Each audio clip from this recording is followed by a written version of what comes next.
So what I want to do really is give a heartfelt appeal for people to take seriously what we're calling vulnerable mission. Vulnerable mission is cross-cultural mission carried on using the languages and resources of the people you're reaching, sorry. I want to start by telling an account of a church visit I made a month or two back, just to kind of give us some context in which to understand the need for vulnerable mission. So I appeared at the back of this church. It's about 23 miles from home, and a lot of people might not have known me there. This is in Western Kenya.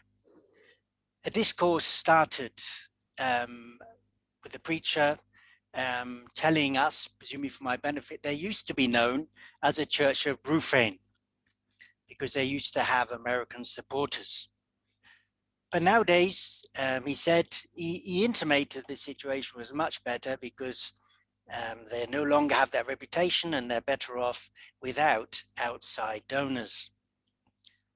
Now, I would like to say I tend to put a question mark on that kind of statement because I found in the past that people publicly say that and then they ask me to share money with them. The preacher arranged for his daughter to translate. So he spoke in English, the pastor that is, and his daughter translated to the Luo language. So that has often as people ask, why does the pastor use English when 95% of the people there were indigenous African people? I think the answer is because Orthodox theology is in English. And if you get translated the other way, you might be translated wrongly and say something you didn't want to say. And the fact that Orthodox with a small o theology is always in Western languages, even in Africa, is something that perhaps ought to interest us. In due course, he asked me to share something. Why did he have to ask me to share?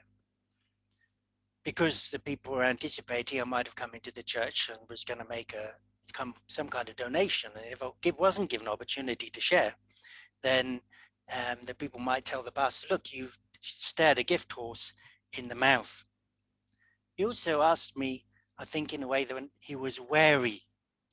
Now, my interpretation of the reason he was wary is because people who come with ideas for donations often create a lot of upset and fighting in the church and splits and so forth. Anyway, when the people discovered that I actually was able to use the Luo language, they kind of breathed a sigh of relief. I didn't speak about any money and I had lots of local links. So it kind of brought a relaxation in the atmosphere there. Now, I'm of course giving my interpretation of what went on in that particular small Pentecostal church, which is coming from my background. Now, I'm a Brit. I've lived here in East Africa since 1988. I think an African interpretation would be different. If a local person were to tell you what happened on that day, they'd say it differently. There's this question of the relationship between what we might term the reality of what happens and the words that people use to describe that reality, which often isn't considered because we describe things, we tell stories in the context of our own background. And when we're told by an indigenous person in the part of the world, it was like this and it was like this and it was like this, we tend to just say, well, obviously that's how it was. When my experience has often been that if I'm at an event and then I subsequently hear a local person describe it, I'm quite amazed by their description.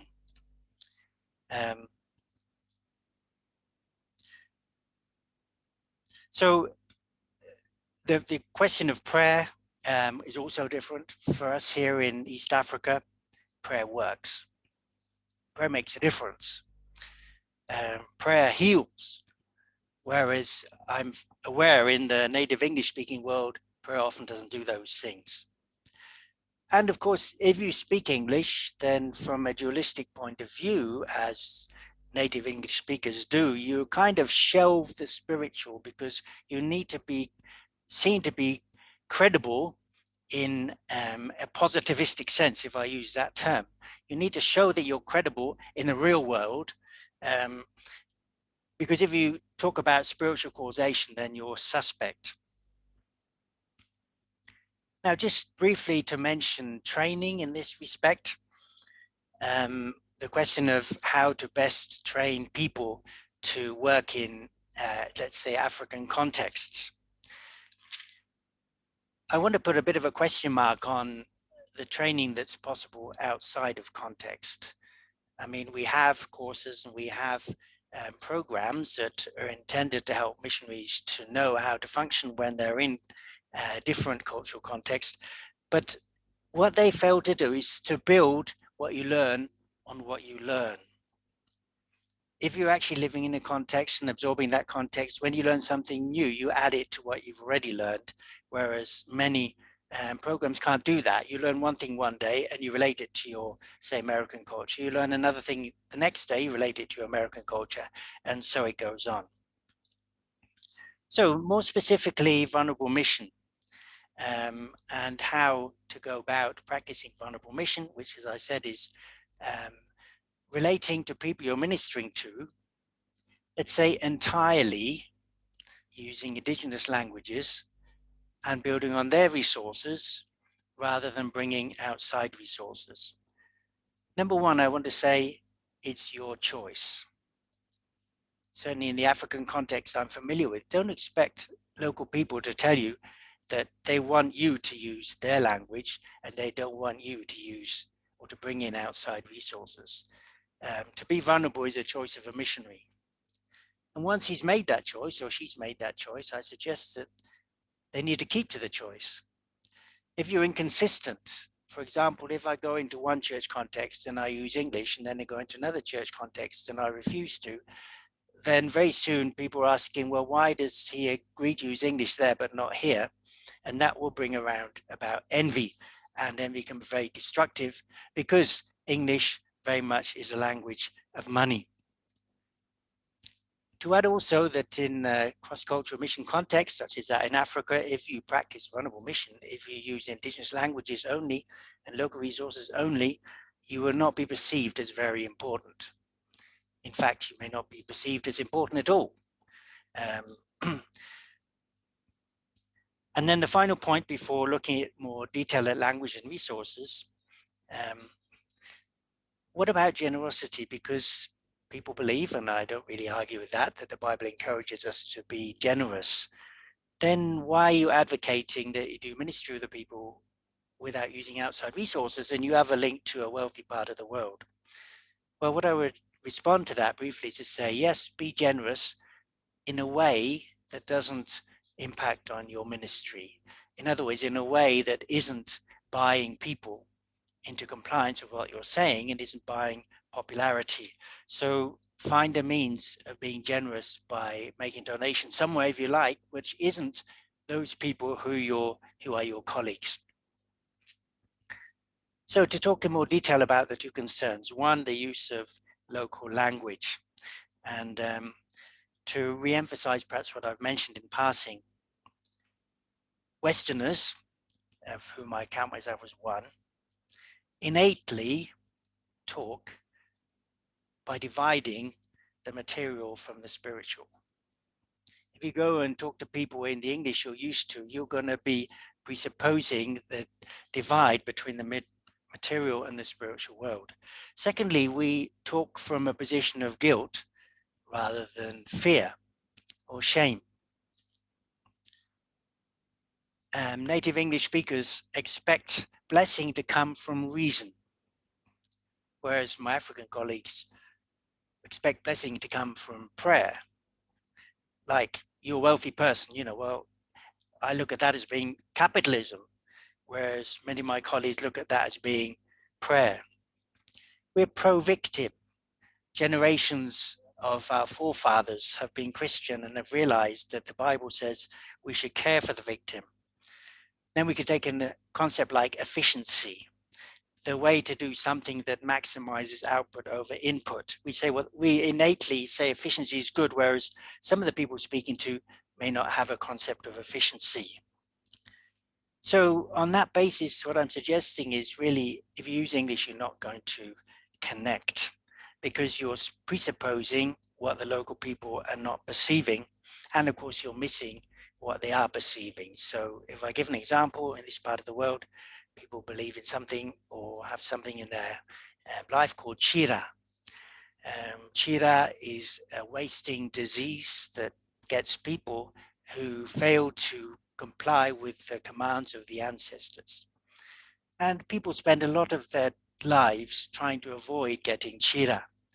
But there's no chira translation in English. When people speak English, they just ignore the chira concept and carry on. But as I said, correct doctrine is only in English, which also always puts the need on the translator to be the one to make sure doctrine is correct, no matter what is said in an indigenous language.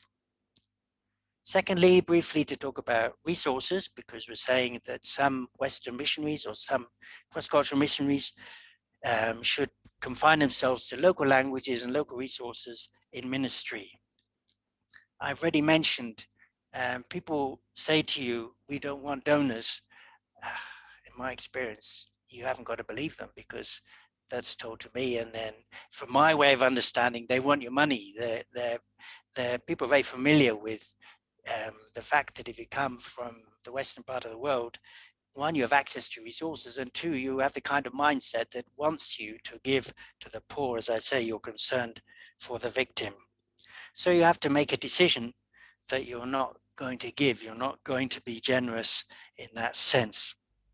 Why do you not be generous to people you're relating to? Well, I can give two negatives and two positives. One, don't buy people.